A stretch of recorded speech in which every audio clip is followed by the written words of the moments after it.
Now here's a tool. I don't even know what to say about this tool. It does so many different things. Like they say on the advertisement, it does everything but drive a nail. It will cut a nail. And I use it to cut track. I use it to polish things, buff things. I sort of had a dilemma when I bought it as to whether to get one that plugged in or to get one that you have to charge the battery. And finally in my mind the battery won out because I knew I didn't want to have to mess with that cord. I was a little worried about how often I'd have to recharge it and all that. But it actually hadn't been a problem. You get a pretty good run time off of a charge, and you've got a little meter right here on this particular model. They've got different models. This one was about $70. But tells you what your battery life is like, and when you sort of know when you got to recharge. But I seem to get plenty of run time in between charges, so it's not been a problem at all. And I much prefer the mobility of not having a cord. But anyway, if you can afford to get you a Dremel tool, you'll use it over and over again. It comes with a bunch of little accessories. You can sand with it. You can cut with it. You can. I even I'll never be able to let you see that bit right there, but it has sort of a little ball with a bunch of little sharp edges around the ball. I'm building that N-scale set on a piece of 2-inch blue foam board.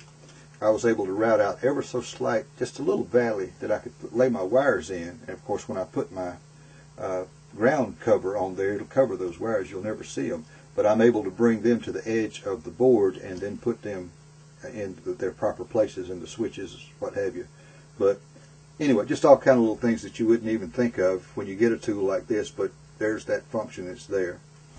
On my workbench, when I'm working on, I found out one day, somebody, back before I had my store, I bought an engine, train engine, and when I got it, it didn't work. So I emailed the guy, and he said, I think it was only about $2 or something like that. He said, just throw it away, it's not worth sending it back. He said, but no problem. Well, I thought, I can either throw it away or I can just open the thing up and see what's in there.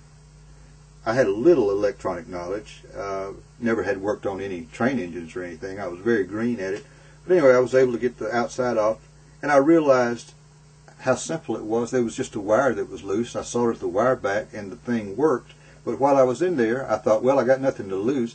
I cleaned all the parts, took the thing apart just to see what all was in there, and sort of got in, realized that there wasn't a whole lot to working on one if you got the nerve just to go. I wouldn't advise doing it on a $100 new train, but if you can get you a used train or two at a bargain, and you're not going to lose much by going inside, clean them up, get all the, you'll be surprised on a used one how much hair and fiber and stuff you'll find inside. Clean all that out and oil it up a little bit. Not much though. Don't put a lot of oil on there. Put a very light oil. But clean it up good, and you'll be surprised. Clean your, there again, take your Goo Gone I was showing you. Clean the wheels. Take a cotton swab. Now, the way I do that, I will take my, I've got these little jumpers that come from a transformer, and I run the transformer onto this track. When I just lightly set the train on there, it will cause it to run, and I can take my swab and put it right behind the wheel, and it'll turn around, and I can clean that gump off the wheel. You'd be surprised how good you can make a train that you think is about ready for the dump, how good you can make it run just by cleaning the parts many times. But anyway, I keep me a transformer and a little section of track and some jumper cables on my layout, on my workbench, so that I can work on those things. Now, speaking of working on engines and train cars and stuff like that, this is something I just got. Just ran into this. It's a piece of foam. It's soft, but it's sturdy enough. HO train, turn it upside down, stick it right in there. Now you've got access to it. You're not going to scratch the body of your train. It's not going to break little parts and stuff. It's got one channel that's made for HO. It's got another channel that's made for N-scale. Just a neat little device. But now you can get to the bottom of your train, and if you learn how to take a train apart and clean the parts and put it back together, you'll never regret the time you spend doing that, because it'll sure make your trains run better. You can never have too many clamps. I've got several different kinds of clamps. Even old clothespins. You'd be surprised how often you can use that. Another neat kind of clamp. It's like tweezers, but they're always closed. When you mash the sides, it opens them. But you can put all kind of little parts in there to work on, and it'll hold your parts up for you. It'll hold parts together. But that's a neat little idea. I have another kind of clamp that, let's see, my little rotational device there. Just regular little tweezers. Got a little angle to it. But different kinds of clamps. Now the reason that I brought these out, this is a poor man's way of making things, squaring things up and putting them together. Let's just say we had a little kit like this. Let's see if I can. And so we're wanting to put it together and hold it square long enough to put some glue in there. So what we do is we put our edges together, put that inside, and if we take these right angles and pull that together, we're going to have a square building. It's just that simple. And then back to our little glue on the bottom there. Take your toothpick, find those edges, and do it from inside. You'll never see the glue outside. It'll wick into the corner, and it'll glue it, and give it 10 minutes, and you're good to go. But here again, these don't cost very much. I think I got these at Ace Hardware. They were, no, maybe Home Depot. They were $6. But good way to square things up, and there's just enough weight there that it will hold your models together. Now this is a more elegant way to hold your models together while you're getting ready to glue them. Let's take that same model and let's put it back together again.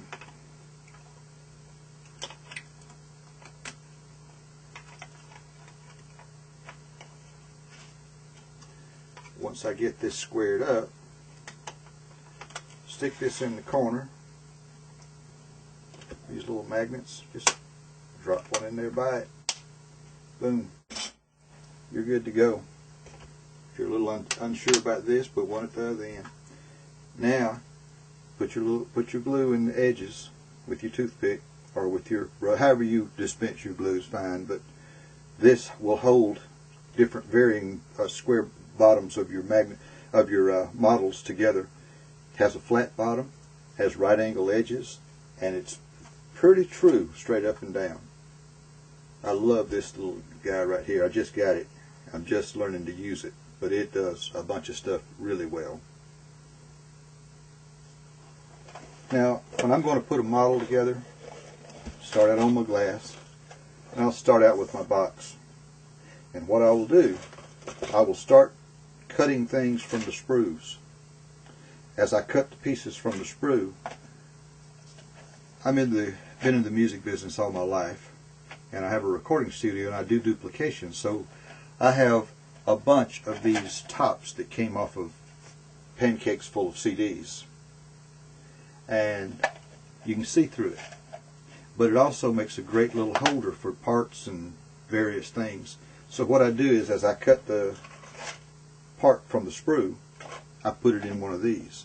It keeps a given project in one place, and it's just real easy. Once you move everything from here to here, everything's been cut out. Then pour it back out, lay it out, and start to assemble the model. And of course, put your instructions under your glass, and it just makes things a breeze. But I can't stress to you how nice a cut you can get when you're removing that part from the sprue, if you can get one of those little anvils that I showed you a minute ago and one of those razor knives. It makes a beautiful cut. And speaking of cut, I think that does it for this video. God bless.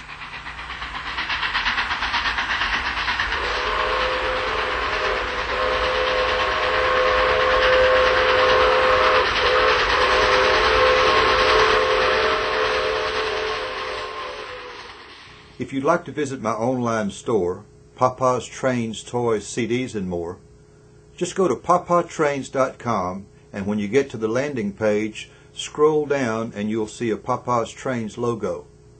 Click the logo and it'll take you to my store. See you there.